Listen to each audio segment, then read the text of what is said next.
kegiatan ya selama pandemi? Apa sih yang dilakukan untuk bisa survive? Sebenarnya sebelumnya assalamualaikum warahmatullahi wabarakatuh. Saya Bin Robin. Mungkin yang belum kenal bisa langsung follow aja. Pansos. Jadi waktu Maret tanggal 21 itu job terakhir sebelum pandemi. Maret ya. Yang awalnya ada 500 undangan, tiba-tiba jadi 100 undangan dan yang datang akhirnya cuma 80 orang. Setelah itu bener-bener cancel, pending, cancel udah kayak hal yang biasa. Tapi DP-nya dapat ya? Ada yang dapat tapi banyak yang hilang. Oh, banyak yang hilang. Banyak yang nggak jadi gitu loh. Ada juga yang bayar full tapi eventnya nggak jadi. Satu doang. Yang lainnya gitu. Dan yang dilakuin saya pribadi sih waktu itu cuma bisa muasabah ya. Mungkin ini bagian dari kesombongan di masa lalu atau mungkin bagian dari sebelumnya saya yakin banget soalnya ini bakal beli mobil baru nih. Seharga 300 jutaan nih di bulan setelah lebaran lah gitu. Karena jobnya banyak gitu. Udah mulai begitu gitu. Mungkin karena ketakaburan itu kali ya. Mikir gitu, ternyata kok sedunia. Yang kami lakukan kalau saya pribadi sih lebih ke memperdalam lagi ilmu editing di video, konten untuk masalah finansial sih alhamdulillah jebol ya. Oke, Mas Obin, pemilihan kata atau nama Obin Robin itu dari mana sih? Oke, jadi saya sebelumnya penyiar radio ya. Penyiar radio? Penyiar radio dari kelas 5 SD sampai kelas 6 SD Semarang? Di Ungaran dulu, radio Narasikan namanya. Kemudian kelas 2 SMA mulai lagi sampai akhirnya selesai 2018 kemarin, bulan April kalau nggak salah. Awalnya nama saya Obin Silbalumba awalnya. Terus kayak pas masuk kuliah teman-teman pada ngecengin gitu, pada ngebully gitu. Apaan sih, norak banget Silbalumba nih gini. Silbalumba sini dong gitu. Terus ada yang bilang gini, gimana kalau namanya diganti Obin Dolphin gitu. Lebih alay lagi kan. Zaman Friendster itu kan. Terus abis itu mikir, ada yang manggil saya Obin, ada yang manggil Robin, ya udah ketemu lah. Obin Robin. Nama asli siapa? Nama asli saya Mukharobin Zain. Namanya bagus banget. Iya. Nama panggung. Nama panggung. Sama kayaknya kayak Parto, ya kan? Parto siapa? Komeng. Oh, ya kan? komedian ya. Komedian. Pertama kali Mas untuk menjadi seorang profesional ya di wilayah MC. Sejarahnya gimana sih dari penyiar radio sampai ke seorang MC atau presenter di beberapa acara itu gimana? Awalnya waktu kecil saya dipaksa sama ayah saya almarhum. Jadi waktu itu di radionya tempat bekerja itu nggak ada penyiar kecil. Dan semua teman-teman kantor tahu kalau seorang Obin kecil tuh suka ngomong, suka nggak jelas lah pokoknya, sangat teriak-teriak dan suka bercanda juga. Waktu itu dijebak, tahu-tahu sini ke kantor, Bapak ada makanan nih. Gua anak kecil makanan datang dong ya. Datang ternyata disuruh siaran. Pertama kali siaran diem. Iya, sekarang waktu itu ada namanya siapa lupa ya. Kak Bayelsa namanya kalau nggak salah. Dia ngomong begini, ini udah sama dengan Obin di sini, halo Obin. Diem aja udah diem. 3 menit diem. Akhirnya sampai di mana saya ketagihan siaran. Waktu kelas 6 SD sampai jumpa fans, karena banyak muat fansnya di Tinjamaya dulu. Pendengarnya banyak waktu itu. Jadi waktu itu ngasih permen, snack gitu udah datang ke radio. Dulu namanya berarti masih Obin Lumba-Lumba? Masih Obin Lumba-Lumba dulu. Dan pas 6 SD ada jumpa fans di mana namanya? Tinjamaya. Begitu kumpul semuanya gitu kan, ini dia Obin Silbalumba gitu kan. Saya keluar, halo, pada nangis. Mama, Kak Obin kok hitam gitu. Nggak mati lampu. Langsung mati lampu ya. Pas banget ya. Aja deh, di pause dulu aja deh, diulang aja deh. Gimana cara? Ulang? Enggak. Hah? Oke, lanjut deh. Lanjut aja. Jadi cerita malam dan ya. Lanjut Mas Obin. Lanjut ya. Terus untuk tahun berapa sih Mas Obin mengawali karir profesionalnya itu di atas panggung yang memang di situ sudah bertarif profesional gitu? Mulainya tahun 2006, waktu itu kelas 2 SMA. 2006. 2006 kelas 2. Iya kelas 2 SMA akhir. Itu acara apa?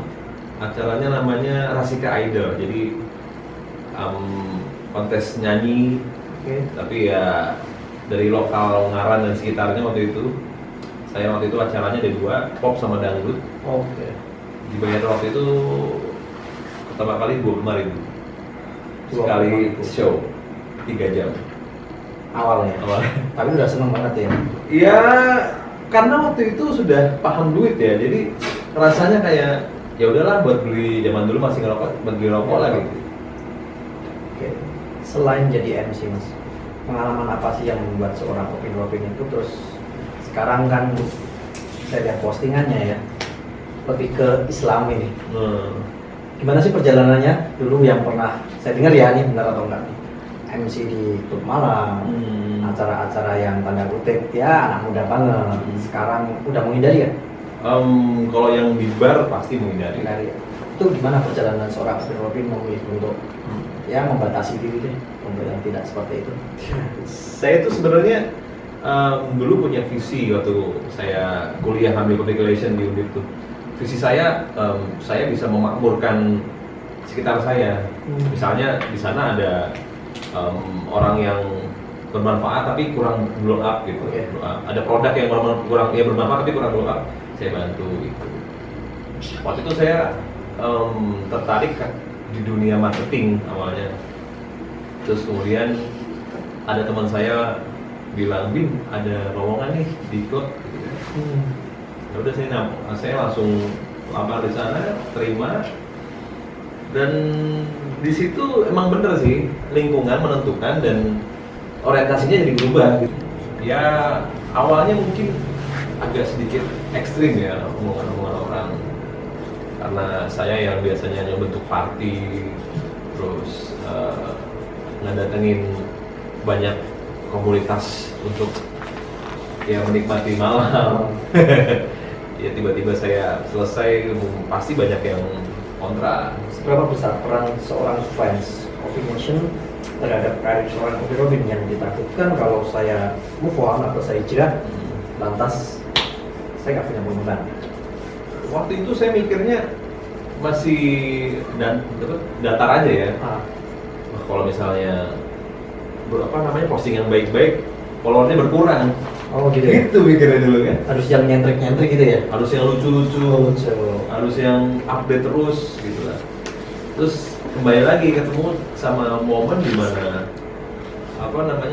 guru-guru saya waktu itu ngomong gini, ya kan semuanya dari siapa? Peluang dari Allah, gitu aja sih. Akhirnya saya yakin, ya udah nggak harus khawatir. Ya. Setiap posting sekarang ya udah, kalau viewers banyak berarti dari Allah, dikit juga dari Allah. Ya itu tujuanmu apa? Kalau tujuanmu nyari duit, ya beda gitu sih. Oke, untuk followers IKS silakan untuk memberikan komentar atau pertanyaan bersama Mas Opin ketika nanti ditanyakan, semoga bisa dijawab oleh Mas Opin ya. Oke, ada pertanyaan mungkin Mas dari @aagil20, suka olahraga apa nih Kak Opin? Waduh, saya ini udah lama nggak olahraga. Oh, Kalau ditanya suka apa, dulu saya suka biliar. oh suka dia. Dulu saya suka biliar karena nggak bising nggak perlu fisik yang ini. Dulu saya suka biliar. Dia suka lihat ya. Terus lanjut Mas Opin. Sekarang Mas Opin sibuk ya di beberapa, saya lihat dulu di kajian-kajian. Terus apalagi sekarang kan anak muda hari ini ngakses internet, ngakses kehidupan kan sangat luas banget ya. Tapi kenapa memilih ke jalur-jalur yang saya pikir kalau ya udah kita remaja lah, bilangnya kan itu kan membatasi diri ya. Kalau kita ke wilayah-wilayah yang lebih positif kan saya pikir membatasi. Padahal Mas Opin kan di usia berapa usia? 31. 31. Ini kan usia yang saya pikir perlu pengembangan network yang sangat luar biasa. Tapi kenapa memilih tadi? Membatasin ya? Iya. Ya itu tadi, kalau memang rezekinya ada, pasti ada gitu loh. Saya juga nggak nyangka, maksudnya ketika saya membatasi itu, terus dengan lingkungan yang baru, justru di lingkungan baru itu saya bertemu dengan sosok-sosok yang luar biasa, seperti dia dulu ownernya diskotik malah, tapi sekarang udah jadi pemuka agama, terus saya ketemu dengan yang dulunya macam-macam lah, dan kebanyakan mereka juga bisnis handal. Bahkan kemarin saya nggak sengaja ketemu sama ownernya Syamila itu yang punya Quran, terus Ustadz Barnita. Jadi ya itu, kalau kata guru saya, apa yang kamu cari itulah yang kamu dapat gitu. Oke Mas Obin. Terus ke depan Mas Obin, ke depan kita nggak tahu nih ya, pandemi itu kan kapan berakhir. Ada nggak sih ancang-ancang mau buka usaha aja deh, mau bisnis aja deh, atau gimana gitu? Sebenarnya saya ada pikiran itu tuh, untuk bikin bisnis dan lain-lain. Cuma saya akhir-akhir ini alhamdulillah lagi tertarik untuk financing. Jadi kayak saya ingin apa ya, mengembangkan aplikasi teman-teman ini untuk sedekah. Jadi saya lebih pengen kesana daripada buka usaha, karena saya mikir oke lah, usaha saya berhasil nanti, omsetnya banyak, terus endingnya buat sedekah, ngapain? Lebih baik saya bikin wadah untuk mereka sedekah, saya bisa ada sedekah juga, lebih banyak daripada saya sedekah gitu. Karena kalau masalah finansial sih itu tadi tuh, kemanapun kalau perginya jauh manapun, kalau emang udah rezekinya itu. Iya. Oke.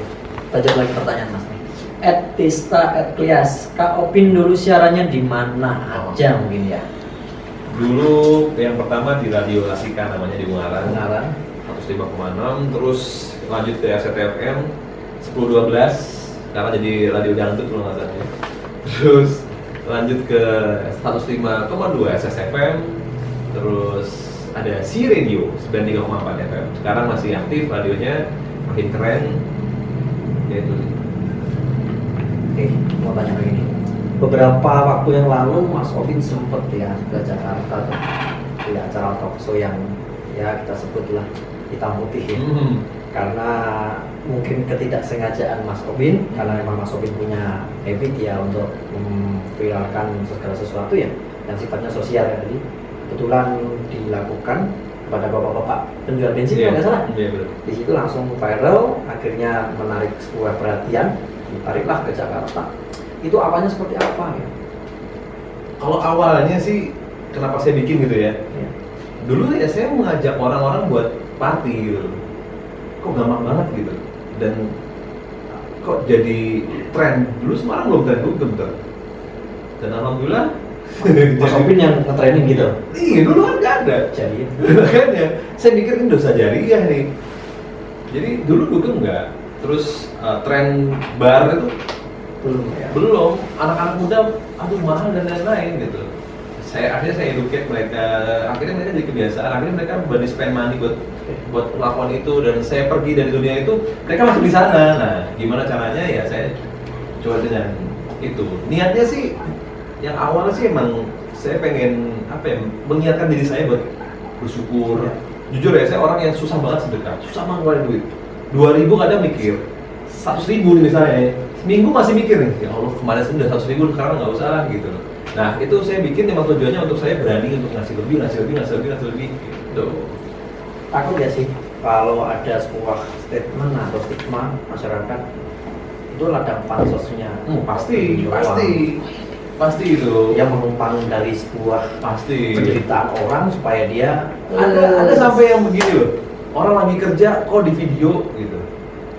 Mas nggak jawab, aku ya juga lagi kerja nih. Berarti kalau itu berarti niat saya kerja dong, cari duit. Enggak. Kalau saya mikirnya dulu masih agak pancing.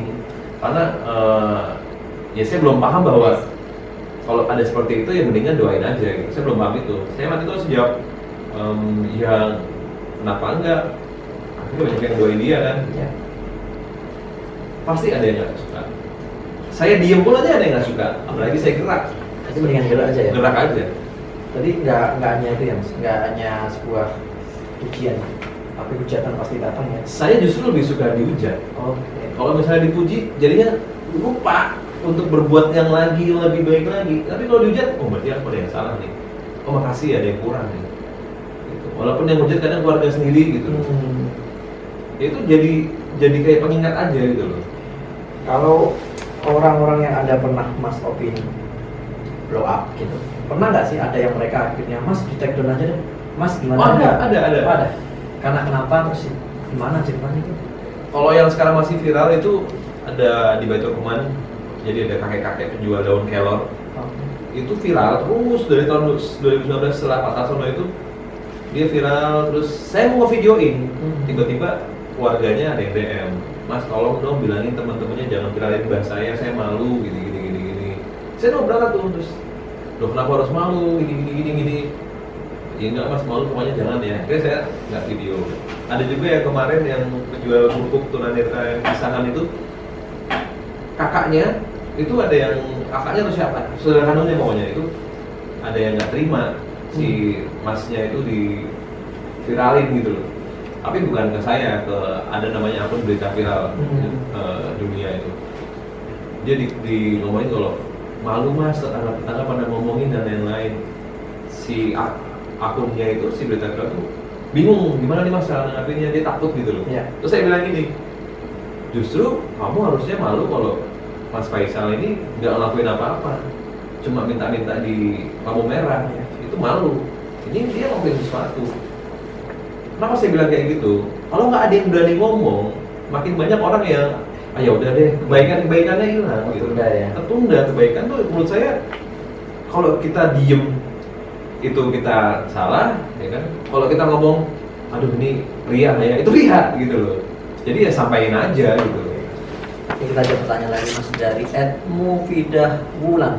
Kak Opin punya tips nggak sih biar bisa istiqomah? Waduh. Istiqomah apa dulu? Istiqomah apa dulu nih? Ya mungkin istiqomah dalam kebaikannya, terus bantu orang. Jujur teman-teman saya kadang Sambil minum ya? boleh. Jujur saya orang malah diingetin sama orang-orang sama postingan. Intinya kalau mau itu ya kita harus sungguh-sungguh, kita harus apa ya? Yang pertama lingkungan tuh harus diperbaikin dulu. Saya jujur ini langsung kabur dari lingkungannya dulu. Bukannya sombong ya itu saya takut jadi jujur ya banyak teman-teman yang masih di situ tapi dia udah baik tiba-tiba ke situ lagi gitu loh. Karena bagi saya lingkungan itu sangat menentukan. Jadi pertama lingkungan, kedua seminggu sekali paling parah lah datang ke majelis ilmu. Karena jujur banyak orang ngerasa pinter, ya kan, pendidikannya S berapa dan lain-lain, tapi nggak mau datang ke majelis ilmu. Menurut saya itu adalah sebuah kesalahan gitu. Justru malah orang cerdas itu seharusnya pengen belajar terus, apalagi belajar ilmu agama. Kalau konten sosial yang Mas Opin buat tuh harapannya buat apa sih? Harus nyebar kayak gitu. Sedangkan maaf ya kita hari ini kadang jangan bantu orang, kita aja lagi susah. Kalau ngeser-ngeser kayak gitu, apa sih Opin nggak punya kerjaan ya selama pandemi, akhirnya dia muter-muter di jalan gitu. Jujur kalau muter-muter sih enggak, jadi seketemunya aja. Karena ya itu tadi. Tapi izin ya? Izin. Di video kadang saya masukin, ini saya video ya gitu. Terus pas sudah selesai, nanti saya posting ini boleh ya, silakan. Saya seketemunya aja, jadi nggak yang menarget dan lain-lain. Kenapa saya nggak main YouTube? Karena saya nggak mau jadi kayak ini ngejar konten gitu. Jadi seketemunya aja. Ada ketemu, ada enggak. Kalau ketemu pun juga belum tentu saya video gitu. Jadi ya niatnya itu tadi buat ngingetin saya buat bersyukur. Dan bisa jadi orang-orang seperti mereka itu lebih banyak bersyukurin daripada kita. Dan lebih banyak ngerasa bahagianya daripada kita yang sering sambat gitu ya. Siap. Ada lagi nih Mas pertanyaan dari @ajib bagus. Kak Opin pernah minder nggak punya kulit gelap? Rasis ini orang nih. Nggak gelap, eksotis. Justru ya, saya itu berangkatnya dari bulian orang, dari keluarga dan lain-lain. Saya sejak kelas TK kecil lah udah mulai dibully. Karena kakak saya putih, putihnya kayak Andika Pratama. Saya kayak Andika Pratama. Jadi saya sih mikirnya semua orang punya kelebihan. Mungkin dengan gelapmu jadi ciri khas gitu kan. Jujur ya teman-teman ya, saya ini nggak gelap-gelap banget. Tapi nggak tahu kenapa teman SMA, teman kuliah pasti kalau si kerangnya Opin lo gitu mesti. Jadi kayak trademark gitu. Padahal ada yang lebih gelap teman-teman ya. Jadi ibaratnya saya ini masih coklat tua lah, lagi masih mulai mangkak meneh loh. Saya Ya orang, maksudnya ada orang gitu loh. nggak pernah nyoba skincare gitu karena minder terus wah nggak bisa nih, saya harus perawatan nih. Dari SMA kelas 2 saya pakai Sunsua ya, akhirnya tak ada ya, nggak ada. Ternyata ada tulisan di bawah tuh untuk kulit putih sehat. Jadi untuk kulit gelap ya nggak bakal sehat bro. Nggak, intinya minder tuh pasti awalnya pasti, apalagi ketika masuk kamera kan. Waktu itu di dahsyat saya kan. Oke, udah sampai sana juga ya. Itu bener-bener gelap gitu loh. Saya mikir, jadi kita ini kadang mikir negatifnya aja, nggak mikir positifnya. Jadi langsung aja saya jelasin ya, karena saya pesan-pesan dari guru saya, bukan karena saya nih ya, misalnya mungkin datang dari guru-guru saya. Kita ini kebanyakan mikir negatifnya aja, ngeluhnya aja, padahal nikmatnya banyak, nikmat melihat, ya kan, nikmat ngomong, nikmat ketawa, dan yang paling penting nih nikmat menghirup nih kan.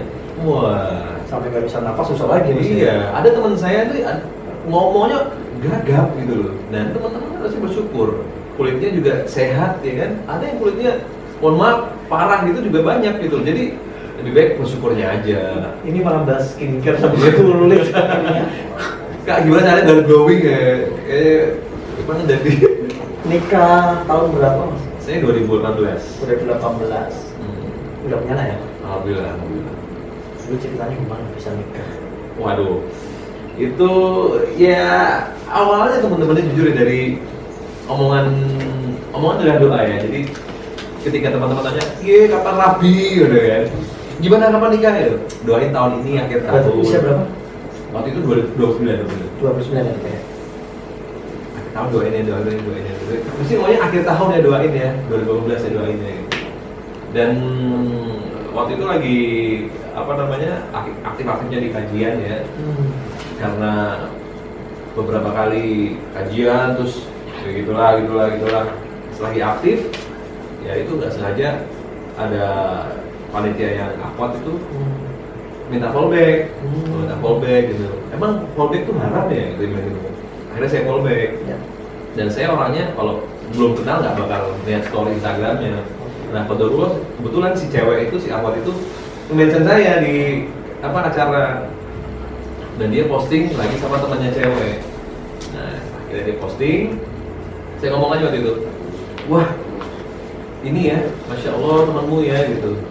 Siapa udah nikah belum, udah punya belum? Siapa tahu bukan aku jodohnya. Dulu mikir gitu, tapi just ini aja. 3 hari kemudian posting lagi sama cewek itu si Ahmad ini. Oh, wah ternyata main lagi, ketemu lagi ya, salam ya gitu aja. Di follow aja mas, saya follow. Ternyata salah follow. Salah orang.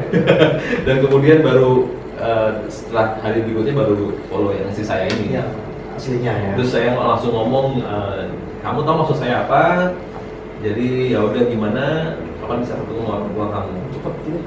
Waktu itu akhir Agustus, kemudian tanggal 4 September ketemu orang tuanya, 5 September ketemu.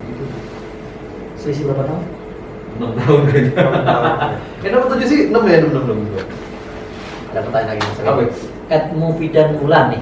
Mas Obin awal hijrah karena apa? Kepepet. Awalnya teman-teman nih mungkin nggak sadar atau sadar ya. Saya ini punya beberapa sahabat yang beragama Kristen, Katolik. Ketika saya ajak main, aduh, aku udah acara sama teman-teman gereja. Lah, terus saya mikir, Nggak punya kesibukan sendiri ya? nggak punya teman masjid. Kok teman gereja, teman masjid nggak ada? Oh iya ya. Terus saya cari ke masjid, aslinya orang tua semua. Nah, mulai dari situ saya mikir, ini harus ada orang-orang muda nih, gitu. Awalnya masih gitu, tapi masih sana kemari, nggak, akhirnya pada satu titik teman-teman udah pada meninggal. Udah, jadi mikirnya ada yang meninggal dalam keadaan macam-macam lah. Terus saya mikir, ini mau meninggal dalam keadaan apa gitu loh. Makanya saya mikir ya udahlah, bismillah, pelan-pelan. Walaupun masih belajar terus ya.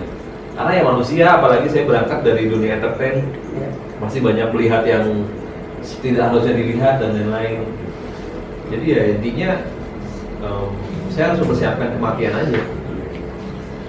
Terus gini Mas Obin, saya tuh kemarin beberapa kali ya itu lihat Mas Obin buka kelas public speaking, terus pelatihan marketing juga ya. Itu memang inisiasi Mas sendiri atau mungkin ada sponsor di belakang? Sendiri, semua saya lakuin memang sendiri. Jadi kalau yang kelas public speaking itu memang tujuannya memang apa ya, merubah kebiasaan. Kan ini kan pemuka agama kan, dan juga MC kajian. Kalau untuk yang free itu, ya biasa. Bayar itu profesional itu biasanya yang di hotel ya? Open kelas Di, berapa orang gitu? biasanya di ini apa namanya, co-working space. Working space. Jadi kalau itu tergantung mood saya sih sebenarnya. Jujur kalau di target biasanya 3 bulan sekali saya bikin untuk kelas yang umum.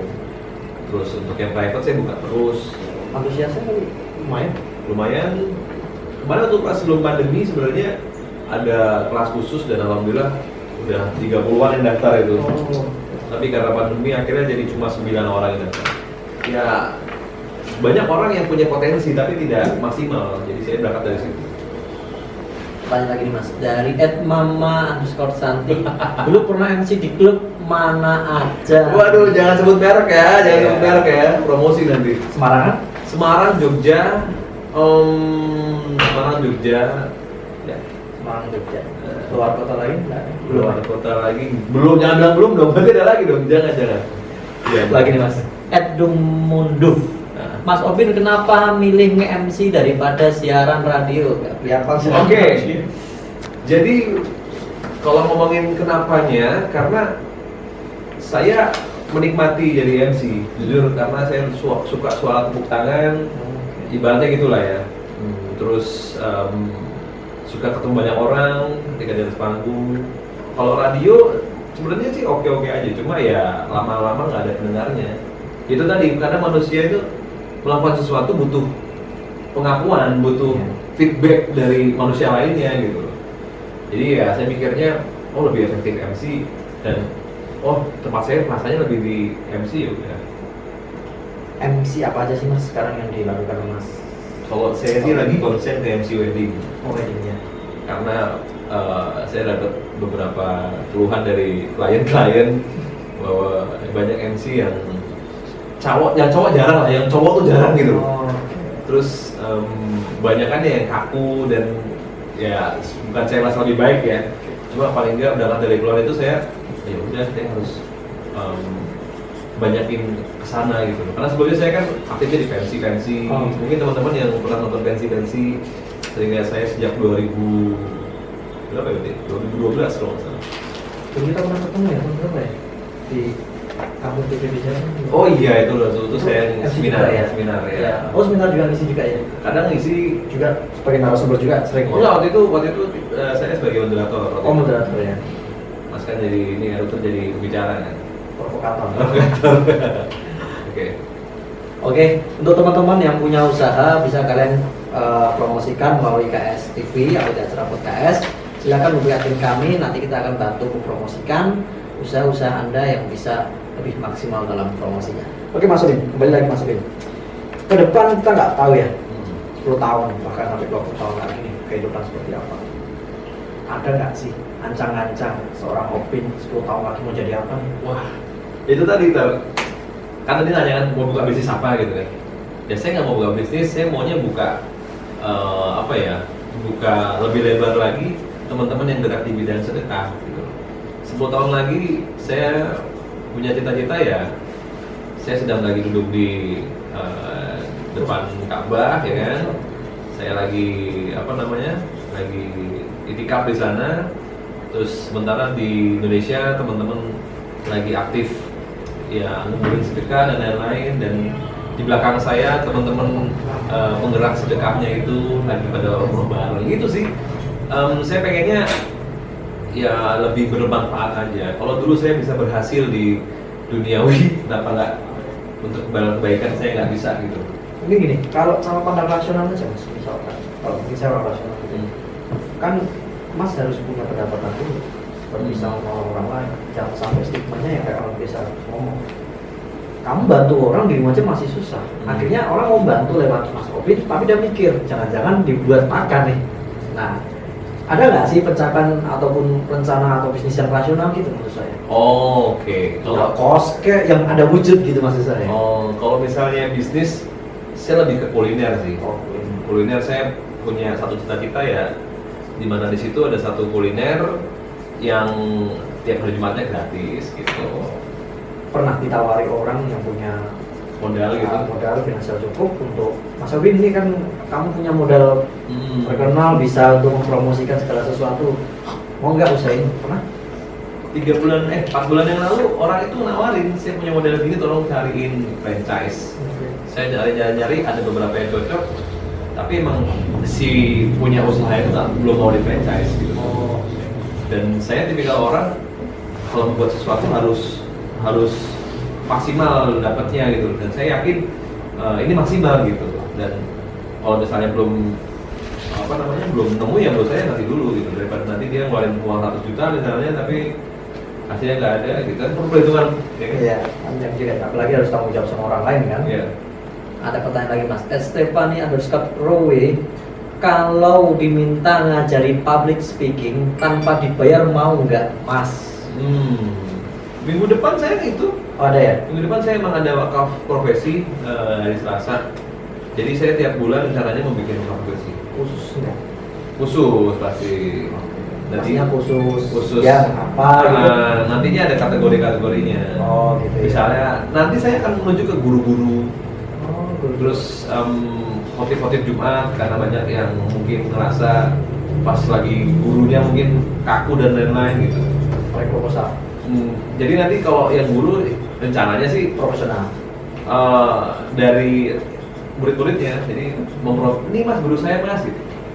Oh, muridnya yang mengajukan gitu? Iya, karena kan yang ngerasain gurunya, muridnya yang ngerasain. Setahun doang. Apa? Setelah itu nggak ketemu lagi sama gurunya. Kan ada 3 tahun Oh, gitu kan. Oke Mas Ubin. Sekarang kan orang pada demen ya, maksudnya pada senang ketika udah ada di atas. Kayak maksudnya di atas itu kan sekarang kita hidup di wilayah-wilayah digital ya. Kalau Mas Obin ada, kenapa sih nggak manfaatkan hal-hal yang lain? Contoh harus berkarya tarik suara, Wah. ataupun mungkin di ya tadi kayak YouTube atau di wilayah-wilayah lain deh. Mumpung ada viewernya, Siap, mumpung jadi selebgram kan gitu ya. Kenapa sih nggak sekalian ambil tangan-tangan yang lain gitu? Jujur ya, ketika kita melakukan sesuatu dengan sungguh-sungguh, insya Allah pasti jadi. Dan kenapa saya nggak menuju ke dunia tarik suara? Yang pertama suara saya nggak benar. Nggak benernya? Nggak benernya falas dan lain-lain mungkin ya. Terus kalau YouTube itu tadi konten fokusnya. Jadi fokusnya ada beda. Saya ini sebenarnya juga beberapa kali tawarin untuk jadi marketing lagi di sebuah perusahaan. Tapi ya saya kan punya tanggung jawab sebagai manusia yang harus memperbaiki diri kan. Dan saya orangnya ya jujur nggak begitu yakin bisa tetap di jalan Allah kalau misalnya saya kerja di sini sebagai ini atau saya YouTube ini. Emang bisa. Saya nggak tahu, belum pernah ngelakuin mungkin. Cuma saya lebih menghindari aja gitu. Atau mungkin belum nemu aja. Bener. Ya kan? @aska__, apa titik balik Kak Obin dari Image Club MC hingga ke yang sekarang ini Mas? Titik balik Apa ya? Mungkin saya lebih mikir itu tadi ketika lagi MC di klub terus meninggal ya kan? karena itu ya kata guru saya juga sih, orang meninggal Sesuai sesuai dengan dengan apa yang kebiasaannya. biasa dilakukan. Jadi kalau misalnya kebiasaannya lagi makan pecel misalnya, meninggal dalam ngelak Pecel, pecel ya. ya. Jadi ya itu kebiasaannya. Jujur ya, ternyata beberapa kali orang meninggal atau teman-teman sadari deh, yang akhir-akhir ini meninggal, kebiasaannya jelas, ya kan? Kemarin yang barusan meninggal ada guru kita dari Demak, ya kan? Terus beberapa penyanyi juga, ya kebiasaannya apa? Terlihat gitu loh. Dan saya inginnya ya itu lagi MC kajian misalnya, ya kan? Terus lagi selesai MC kajian lagi wudhu misalnya, lingkungannya itu aja gitu. Oke. Ada pertanyaan lagi Mas. Satnaji 96, harga endorse Kak Obin berapa? Waduh. Instagram berapa? Terus kalau buat story itu berapa? Kalau mungkin ya kayak feed itu berapa? Atau ada endorse yang lain? Oke, mungkin bisa DM langsung aja ya di @robin ya, karena kalau Nggak apa-apa. di Florin di sini. Kemarin aja Septian David ngomong, ya? Terus siapa namanya? Sarawang Reza Lawangsewu ngomong, saya paksa untuk ngomong. Ya mungkin kalau story masih bisa di atas, masih di sekitar ratusan ribu lah. Oke. Kalau feed ya mungkin sekitar jutaan. Karena kenapa begitu? Karena ya perlu editing, terus insya Allah juga follower saya itu orang-orang yang punya daya beli gitu loh. Karena umurnya umur emas ya kan, 15 sampai 34 itu umur produktif. Dan yang lucu tuh kemarin orang jual motor, terus motor gede gitu kan. Tolong dong sharing sedekah. Karena saya punya buka kayak sedekah gitu kan. Dia posting gitu. Ada yang beli motor dari sini. Jadi dari mana aja gitu loh. Iya. Kalau rezekinya dapet ya dapet gitu lah. Oke, ada lagi nih Mas. Galalanda. Oke. Ada cita-cita bangun masjid enggak Mas? Amin, amin. Kemarin saya di Pontianak ketemu guru saya tuh, saya mau bangun masjid gitu. Dia bilang gini, sebelum masjid musola dulu. Terus saya mikir, dari kecil dulu ya. Saya juga pasti juga dari kecil dulu. Bismillah, doain teman-teman ya. Dari musola, ya kan sepatu nanti makin banyak ketemu teman-teman. Ya. Pengen jadi ustadz nggak sih? Wah, kalau itu bahaya sih. Kok bahaya? Kan mulia. Karena harus belajar dulu kan, bahkan pondok dulu ya kan. Iya sih. Dia nggak ada. Tapi boleh kok. Boleh ya? Masa seorang mungkin Ada ya Ustadz demonstratif yang selalu bilang, saya ini bukan Ustadz, saya ini dosen dan lain-lain gitu kan. Iya. Tapi punya keinginan dalam hati gitu, seorang pengajar yang baik dalam akhlakul karimah. Amin. Insya Allah sih, insya Allah. Ya manusia ya sebenarnya. Saya belum bisa setegar Abang Puji mungkin ya, yang dicerca dan lain-lain. Ya gitu lah, saya masih belum merasa yang tough, kuat gitu loh. Ketika Kuat untuk diri sendiri atau nggak kuat dari omongan orang lain? Nah itu dari orang lain. Masih belum inilah. Bisa itu ya. Kemarin sih tadi saya sempat ngomong tentang oke, saya lebih baik dihujat daripada dipuji gitu. Tapi kadang ya manusia. Pancing juga akhirnya ya. Aduh kok begini gitu. Aduh kok ini responnya gitu. Pernah ke bawah suasana sampai Pernah. terus Sampai akhirnya saya nggak mau posting kebaikan dulu selama 2 bulan kalau nggak salah. laporan juga ya. Awalnya itu terus, makanya saya belajar terus tentang majelis hati. Susahnya itu kan ya, menata hati, udah posting tiba-tiba viral, akhirnya gara-gara gue kan. Iya akhirnya. Rusak juga kan, gitu. Oke, ada pertanyaan lagi. Banyak banget nih. Saiful Amri, Kak tips dong gimana cara jadi orang sukses. Kak, masa jadi orang sukses? Sukses dunia akhirat. Amin. Gimana tipsnya Mas? Tipsnya nggak, aduh, ini sukses apa dulu nih? Ya mungkin Kalau ngomongin soal finansial ya teman-teman, ya saya ini ibaratnya masih korban COVID. Enggak gitu. kenapa? Karena kameranya jelek gak mau gitu. Ya dulu sombong aja gitu loh, sorry gitu. Kalau saya lebih pikir sekarang yang ya itu tadi, kalau bisa jadi orang itu nanti bantu kita, bisa jadi siapa nanti bantu kita. Karena banyak kejadian kan, kita sama temen aja nggak deket, benci sama orang itu malah satu kuliahan. Iya, apalagi jadi jodoh ya. @beviras, tips dan trik public speaker yang baik dong Kak Obin. Yang baik adalah kita harus sadar diri. Dan ikut kelas saya. Jadi kebanyakan orang yang sudah di panggung merasa udah bagus, merasa udah oke lah gitu loh. Padahal itu bukan suatu hal yang bagus ketika kita merasa baik gitu. Selalu merasa kurang, selalu merasa pengen belajar, dan ya itu artikulasinya harus dilatih terus, A, I, U, E, O. Hari ini kamu bisa lancar, belum tentu besok bisa. Yeah. Siapa tahu besok sariawan, ayo. Nah gimana memanage bibir kamu ketika sariawan? Saya punya hobi sariawan tiap bulan. Oh gitu. Nggak tahu kenapa nih. Mungkin karena sering ngomongnya nggak jelas ya kan. Jadi Allah kasih, aku kurangin kamu ya gitu. Tapi bener gak sih Mas kalau saya ngobrol sama teman-teman ya, sebenarnya di atas panggung itu nggak susah-susah amat. Yang susah tuh starter awalnya, ketika harus ngomong kan drop dulu ya. Terus kalau udah ngomong 5 menit atau 3 menit udah mulai bener gak sih kalau awalnya sih yang penyelesaian yang sulit? Kalau saya tipikal orang yang itu tadi, kalau sungguh-sungguh pasti bisa gitu loh. Jadi sebelum manggung saya baca dulu nih, oh ini kontennya ini, oh ini, oh iya. Jadi pelajari dulu apa yang mau kita sampaikan, jangan langsung pede-pede. Saya paling nggak suka nih ya, ada MC datang hampir 1 menit, 5 menit, pokoknya mepet lah gitu loh. Kenapa saya ngomong kayak gitu? Alhamdulillah saya itu punya radio, jadi datangnya Harus awal ya. hampir 10 menit enggak, mesti lama gitu loh. Jadi ya itulah, kita datang lebih awal, melihat kanan kiri, maksimal tuh hampir 10 menit lah, bisa lihat kanan kiri dan lain-lain. Oke Mas, oke ini mungkin terakhir ya, mau tanya nih. Peran Mas Opin atau mungkin apa ya, saran Mas Opin untuk teman-teman ya, untuk teman-teman yang memang ingin jadi seorang public speaker atau seorang yang ya kehidupannya hampir sama ya, presenter ataupun MC, apa sih masukan ataupun saran Mas Opin buat mereka supaya mereka juga jadi orang yang lebih baik gitu ya? Saya juga masih belajar sih, intinya kalau dari saya, kalau kamu memang pengen sungguh-sungguh, ya kamu harus lihat dulu kapasitas kamu. Oh, aku masih kurang di sini, nah perbaikin di situ. Dan terus merasa kurang dan jangan pernah merasa aku lebih baik dari siapa. Hancur lama-lama. Kemampuan, pengalaman, dan attitude itu dari mana? Attitude yang bagus, nggak punya pengalaman, orang-orang lihat, diajak. Orang-orang punya pengalaman, attitude-nya jelek, dibuang. Closing statement seorang Opin untuk followers guys. Sebenarnya teman-teman, kalau misalnya kita pengen jadi manusia yang bermanfaat, kenapa harus nunggu besok? Karena kita nggak tahu besok masih ada apa enggak. Nah. Oke, terima kasih. Sampai jumpa di pertemuan selanjutnya bersama podcast IKS TV. Semoga apa yang disampaikan oleh saudara kita, saudara Opin, bisa memberikan manfaat kepada kita semua. Terima kasih, selamat malam. Wassalamualaikum warahmatullahi wabarakatuh.